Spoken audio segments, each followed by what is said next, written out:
Hi everyone, I'm Rob Fishman. I'm a vice chairman of the board here at HMTC. I am a 2G as my mom, Rosette, is a Holocaust survivor. I will tell you that many of my family members were murdered by Hitler's Nazi regime. Yes, this is personal for me.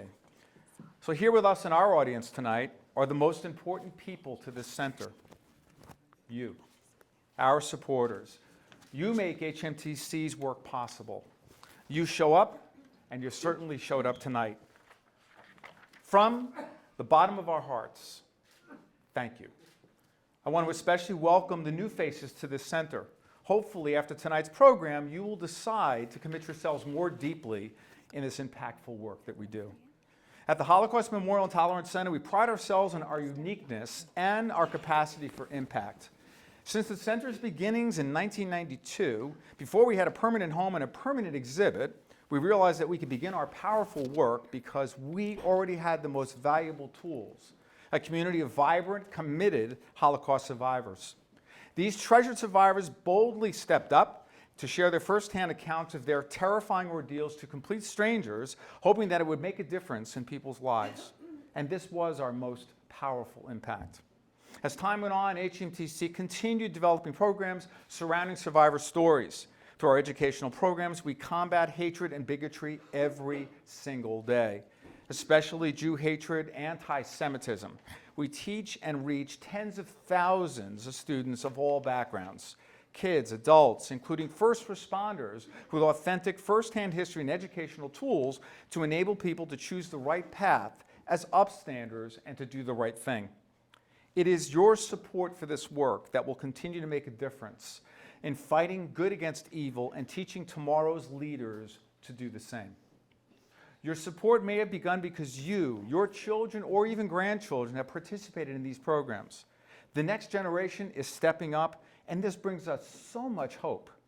One such young man is here tonight, Dylan Moritz, who is honoring his own family's legacy through Bar Mitzvah Project, presenting his great-grandparents' history to the Greenvale School and donating funds raised from his bar mitzvah to HMTC. Dylan, raise your hand.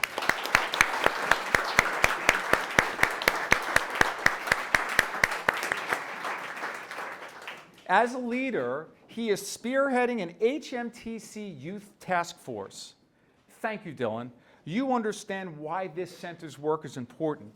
Please, all of you, be sure to meet this young man and shake his hand.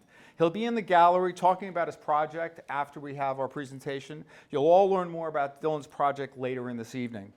So at a time of escalating violent anti-Semitism amid a larger climate of hatred, Holocaust education and its lessons have never been more relevant. We remain vigilant in honoring the memories and testimonies of our precious survivors. We are committed to being witnesses and storytellers in their names. This critical work is not possible without you. If you're able, we hope you'll consider increasing your gift to help us meet the growing need for Holocaust education in these troubling times. Thank you again for your generosity. Thank you. Appreciate that.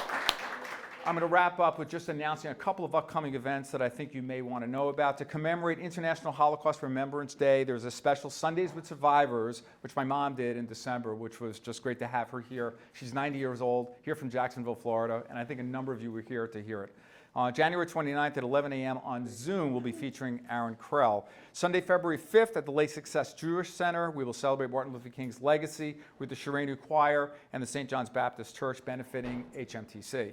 Monday, May 15th is our annual Upstanders Essay Scholarship event.